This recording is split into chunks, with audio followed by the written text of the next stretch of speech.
Ya chicos, buenos días, disculpen la demora, pero esto tuvo un pequeño percance técnico. Así que vamos a partir ahora al tiro, automáticamente con lo mismo que estábamos viendo la semana pasada. Que nosotros la semana pasada quedamos para ir terminando y dándole cierre a esto lo que es la cultura burguesa.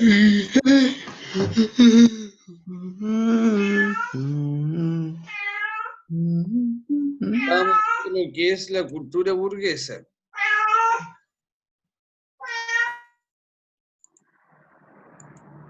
Empezamos a ver directamente a terminar lo que es esto. Cultura burguesa, la aparición del nuevo orden, donde vimos que aparecía la alta burguesía, la burguesía media, la baja burguesía. Ahí hemos estado analizando el PPT,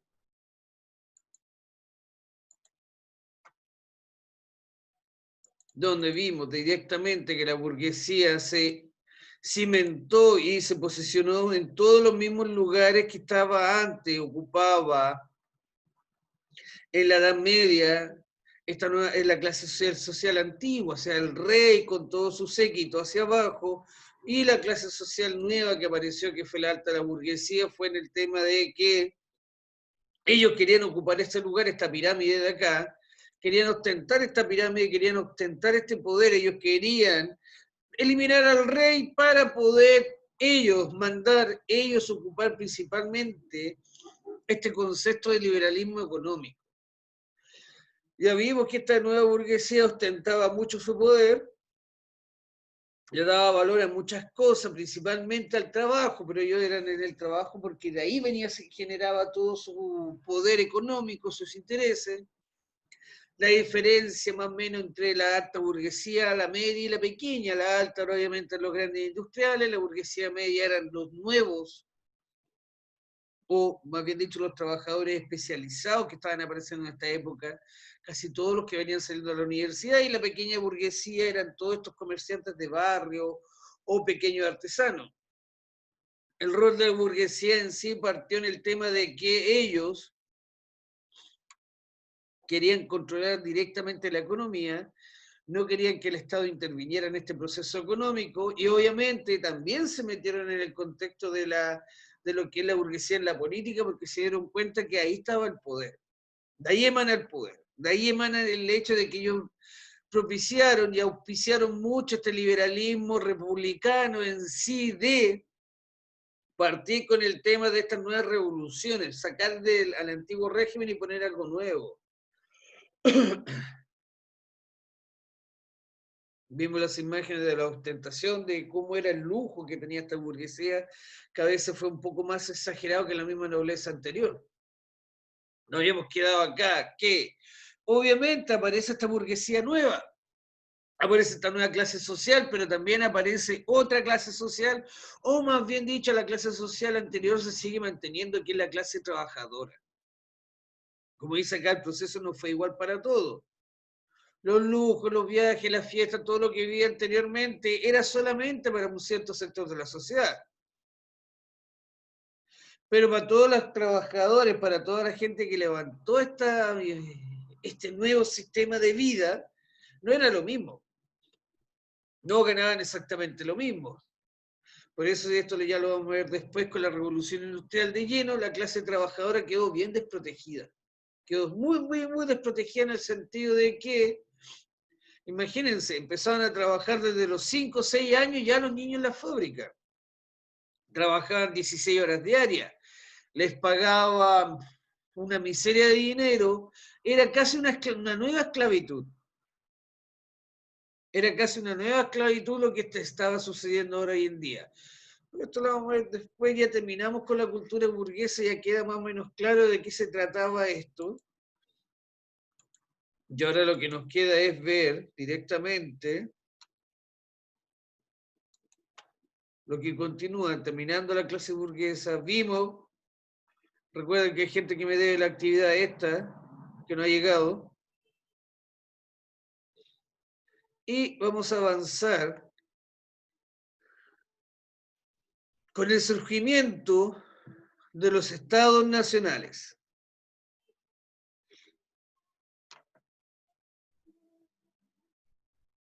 Cuando hablamos del surgimiento de los estados nacionales, hablamos de cómo todos estos movimientos políticos filosóficos del liberalismo en sí llegan a Latinoamérica. ¿Cómo llega a Latinoamérica? ¿Cómo esto hace, o más bien dicho, da inicio a todas las revueltas que ocurren en Latinoamérica? Todos los cambios sociales que hubieron acá. Todos los cambios sociales aquí, por eso mismo digo, ya en Europa nació o salió el concepto de nación. ¿Qué era la nación? ¿Qué es una nación? Se desaparece el rey, porque antiguamente podría haber sido que Francia o Inglaterra, ya para el siglo XVII, XVIII, hasta un poquito antes del XIX, ya existían. Ya era Francia, pero la gente no se sentía francés o no se sentía inglés, sino que lo que ellos sentían o tenían que admirar por obligación era al rey. El rey era la figura más importante, entonces, después de que aparece esta idea de republicanismo, de liberalismo económico, aparece el concepto de nación, la nación. ¿Qué es la nación para ustedes? ¿Qué es ustedes ser chileno? ¿Qué es para ustedes nación? ¿Qué es nación? Obviamente, ya lo vimos en Cívica, que el Estado o la nación es el conjunto de personas que viven en un cierto territorio y tienen ciertas cosas culturales en común, principalmente el idioma. Nosotros somos todos chilenos, vivimos en el Estado chileno, nos sentimos, tenemos la nacionalidad chilena porque nacimos dentro de este territorio, hablamos el mismo idioma, compartimos cierta cultura y nos sentimos chilenos. ¿Pero por qué? ¿De dónde viene ese sentimiento, esa sobresaltación de ser nacionalista? ¿O empieza a aparecer esta palabra nacionalismo?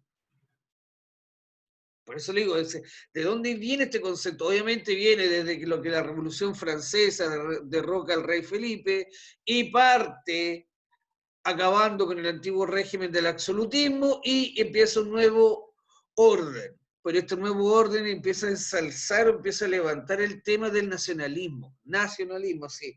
Sentirse parte o sentirse dueño de un pedazo de tierra, sentirse que hay que defender este pedazo, sentirme más chileno de lo que soy, argentino, peruano.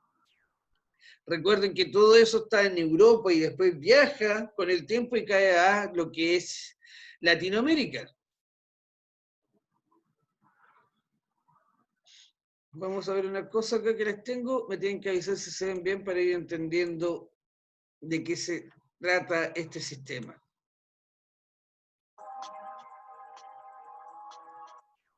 ¿Se ve bien sin ningún problema?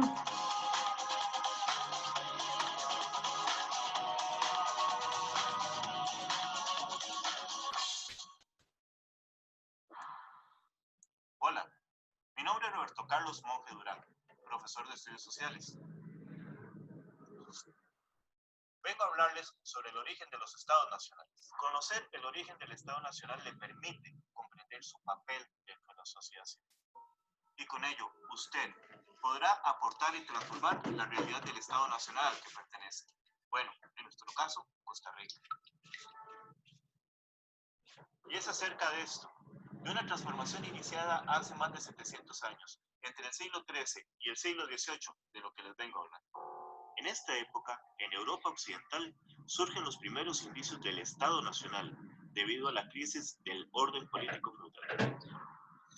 Las cruzadas, la desaparición de la servidumbre, la pérdida de prestigio de los señores feudales y de la Iglesia Católica fueron algunos de los hechos históricos que determinaron el fin del feudalismo.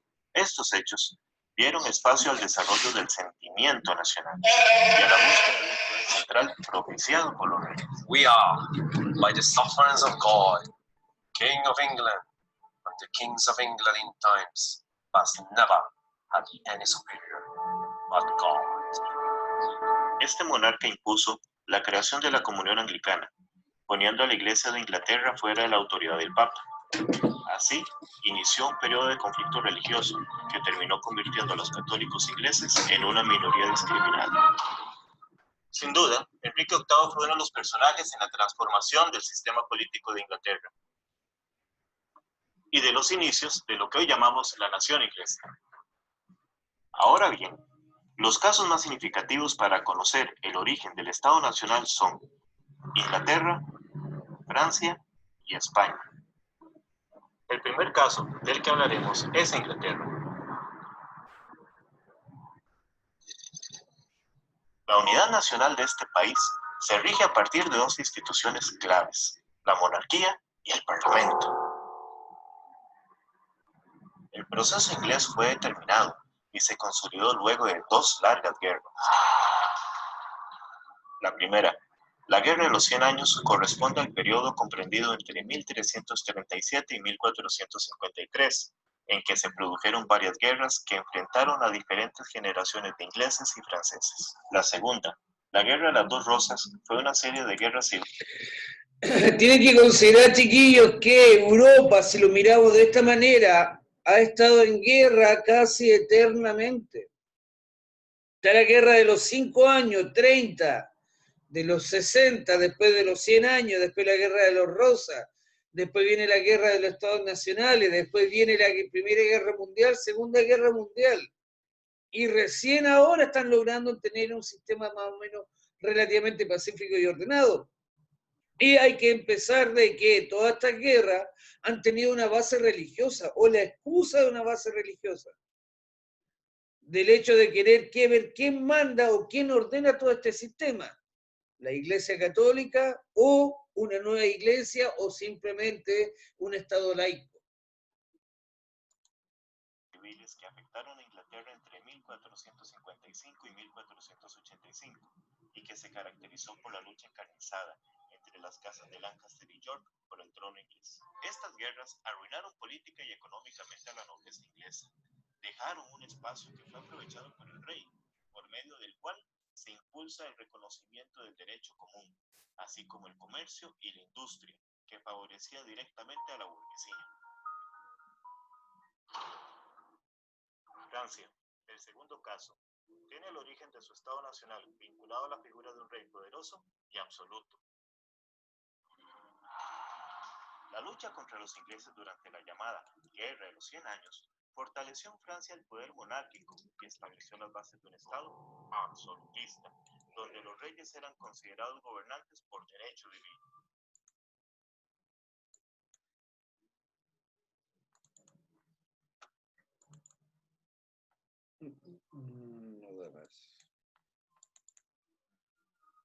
Por este motivo, el rey procuró la conformación de un aparato burocrático que le facilitara la administración de la justicia, el cobro de los tributos y la organización del ejército, entre otros. Otro elemento importante del caso francés fue que el desarrollo del sentimiento nacional se fundó en su repudio hacia todo aquello que fuera inglés, determinando de esta forma su identidad como franceses y su lealtad a una monarquía absoluta.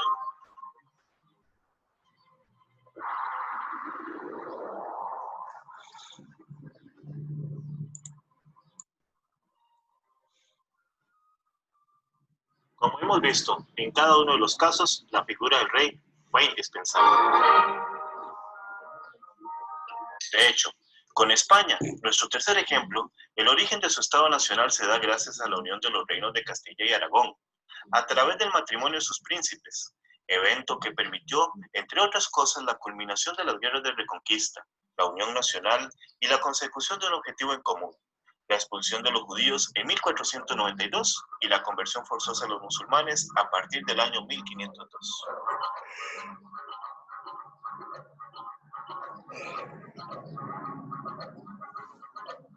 Por lo tanto, el origen del Estado Nacional implicó la exclusión de otros. En el caso de España, de los judíos y los musulmanes. En Inglaterra, de los cristianos católicos. Y en Francia, de los ingleses. Como vimos, la transformación del orden político estuvo respaldada y condicionada por intereses económicos. La transformación de estos países en estados nacionales se debió, entre otras cosas, a la participación de los burgueses. Por otra parte, el crecimiento de su actividad comercial propició la acumulación de capital. Gracias a la participación de los burgueses y su capacidad para financiar las guerras, fue que los reyes promovieron y consolidaron su poder central. Es importante mencionar que la idea de la nación contó con el apoyo de algunos de los intelectuales de la época, como por ejemplo Nicolás Maquiavelo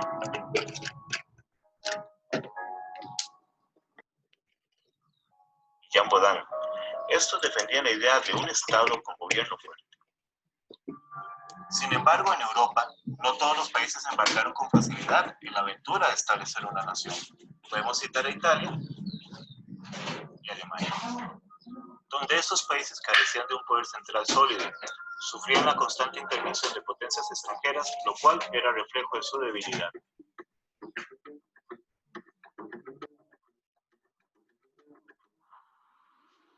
Es importante recordar que la formación de los estados nacionales y la actuación de la burguesía hicieron posible las exploraciones navales en los siglos XV y XVI, que culminan con la conquista de América.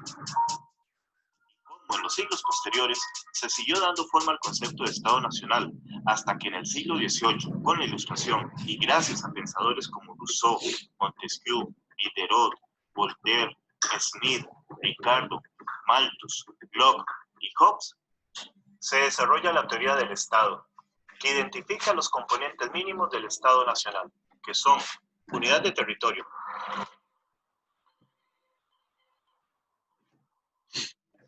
gobierno común,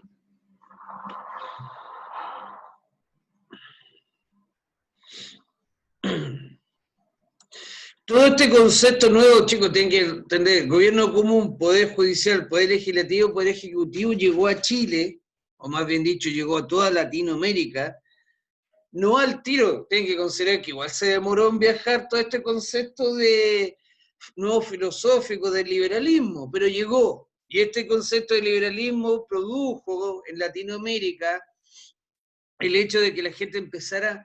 Y bueno, fueron un sinfín de factores. Recordar también que España era la que manejaba o dominaba toda Latinoamérica debido a que éramos colonia. Resultó que después de que Francia cayera en esta revolución, partiera como el nuevo concepto de gobierno republicano, Napoleón Bonaparte tomara el poder en Francia y posteriormente, según la ideología, era liberar a Europa de todas las monarquías absolutas, pero quería conquistar Europa, quería crear un nuevo imperio, invadió España, sacó al rey de su puesto, y acá en Latinoamérica y en Chile tomaron la opción de, entre comillas, no independizarse originalmente. Fue un hecho de desconocer el poder de Francia. Pero obviamente después de verse que tenían el poder, llegó este nuevo sistema de liberalismo, llegó la idea de un gobierno en común con poderes divididos, llegó todo esto nuevo, empezó a tomarse un gusto distinto a como se dice a la libertad. Así que cuando yo me voy de la casa y me mando solo, acá fue casi lo mismo. Se empezó a tomar el gustito al nuevo orden.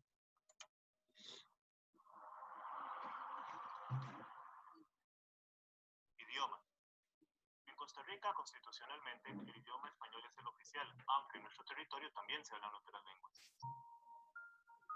También están las costumbres y las tradiciones. Costa Rica es diversa. Nuestra cultura no se reduce únicamente al folclore.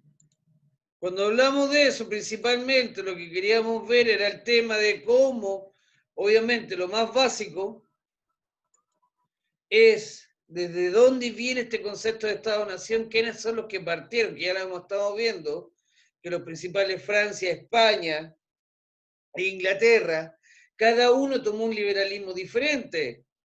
Recuerden que en Inglaterra es un liberalismo o un sistema parlamentario, en España monárquico parlamentario, y obviamente en Francia fue totalmente republicano. Pero en sí las tres bases tienen el mismo sentido. Ahora vamos a ver esto aquí, ¿qué es el nacimiento? De nuevo, otro video para explicarnos más bien dicho, que claro esto, para partir con lo que es Chile, porque ahí se nos va a complicar un poquito.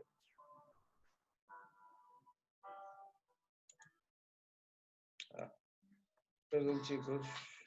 ¿Qué es un Estado-nación? Espérense, chicos, ahora sí. Disculpen un poco, ahora sí.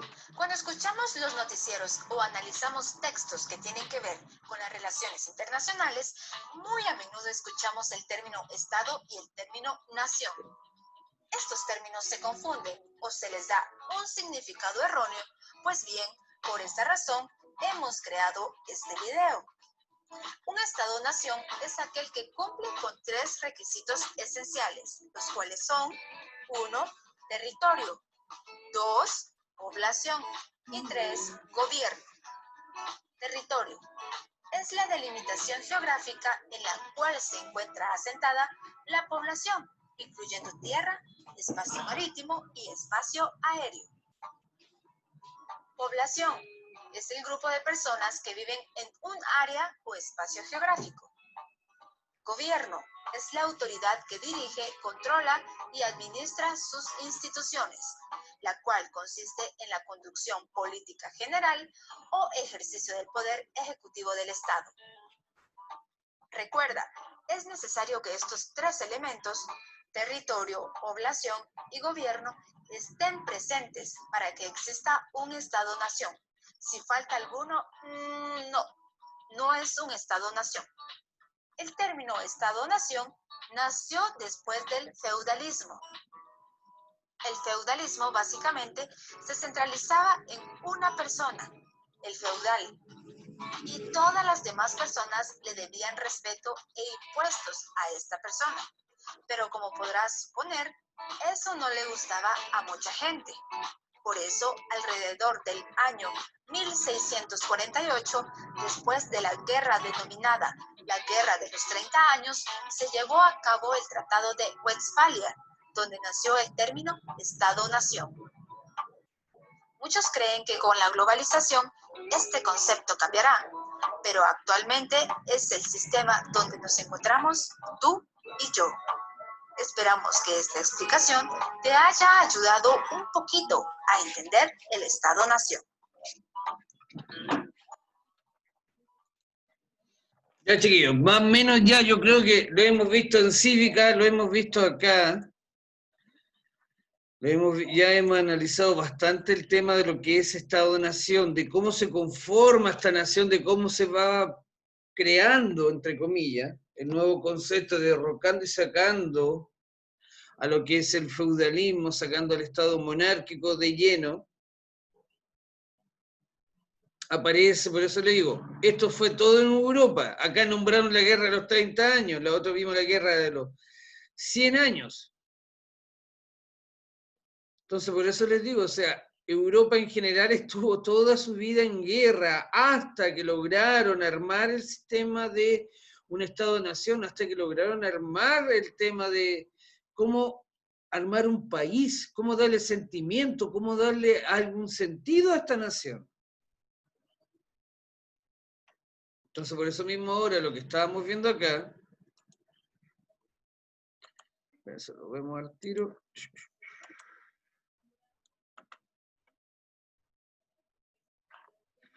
Ya que nos quedan un par de minutitos para terminar lo que es el Estado-nación.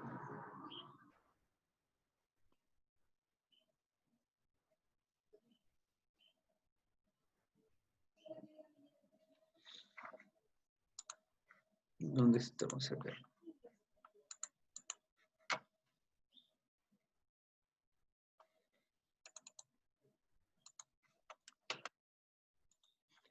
Estábamos viendo acá, ya vimos lo que es el concepto de Estado-nación, cómo son los movimientos divisorios.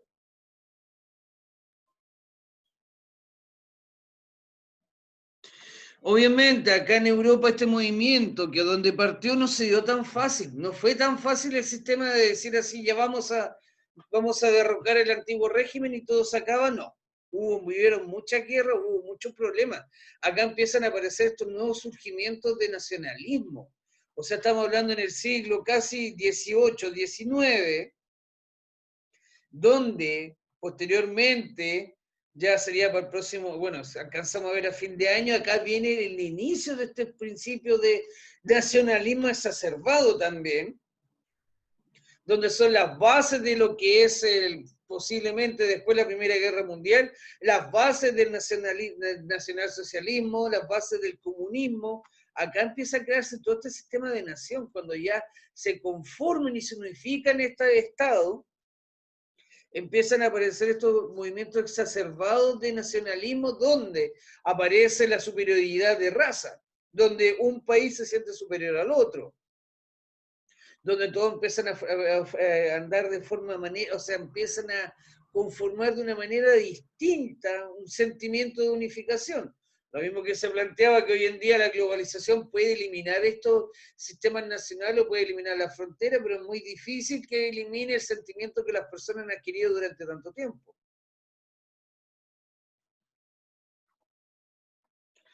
Ya nos queda poquito tiempo que se va a acabar. Después, mira, para empezar, vamos a hacer la actividad y vamos a hacer una cortita. No vamos a hacer la de acá abajo tan grande. Vamos a hacer esta de acá arriba. El surgimiento de los Estados Nacionales, explora tus ideas, eso va como título, su nombre, el curso,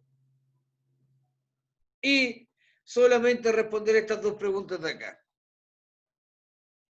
Nada más. Responder estas dos preguntas que están acá, nada más. De la página número 94, Estados Nacionales, chicos. ¿Ya? Esta va a ser la actividad para la próxima clase de Estados Nacionales, página 94. Recuerden que me deben varios las actividades y ya las notas las tengo que empezar a subir. Hay mucha gente que me ha entregado los trabajos, eso no hay duda, pero también hay gente que no ha entregado nada. ¿Estamos claros en ese sentido?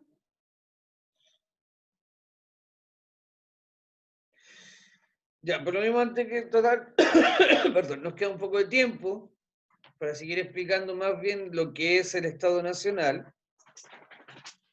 ¿Cuál es el problema de este concepto de Estado Nacional? Obviamente nace después de lo que es la Revolución Francesa. ¿Por qué es tan famosa? Porque derroca directamente. Hay que entender la diferencia. Primero fue Estados Unidos, la independencia de Estados Unidos. Ellos se independizaron de ser colonia inglesa. La diferencia es que Francia hace una revolución.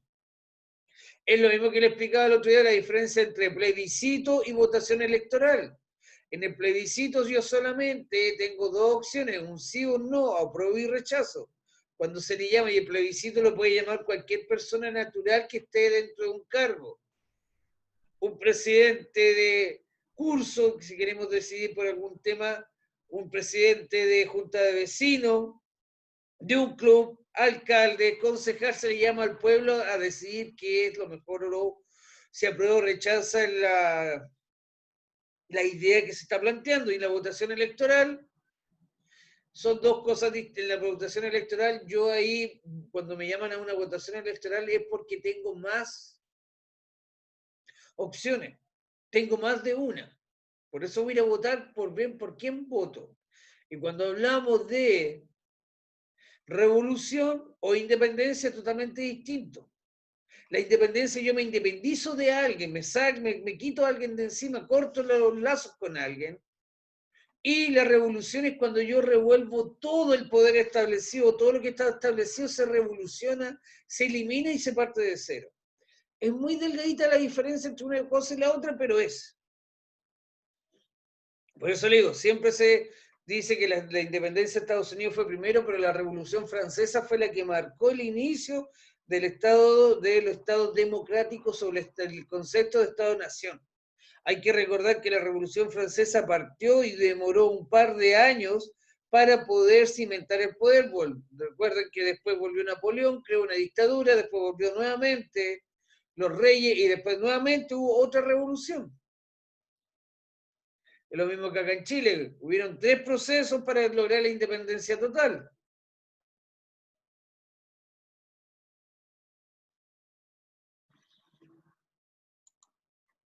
Ya, chiquillos, ¿les quedó clara la actividad que me tienen que enviar?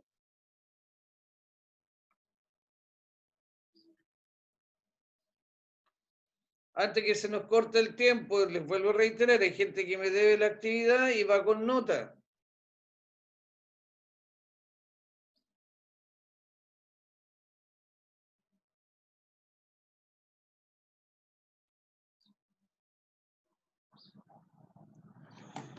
¿Quedó claro que en la página 94?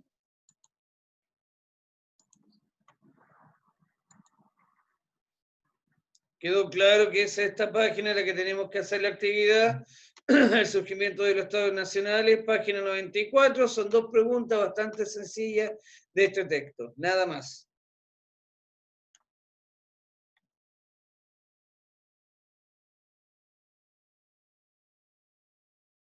Ya, chiquillos, consultas. Esto, ahí sí. Ya, nos vemos, jóvenes, antes que se corte el tiempo, puedan ir al baño y antes de conectarse a la otra clase. Ya, chiquillos, cuídense mucho, nos vemos después. Recuerden que nos toca cívica. Y ahí vamos a seguir nuevamente con el concepto de Estado-Nación, la diferencia entre el Estado, el gobierno y cuáles son las bases de nuestra Constitución. Ya, chicos, nos vemos. Y recuerden que me den la actividad del portafolio 6 de cívica. Cuídense, hasta luego, niños, señoritas.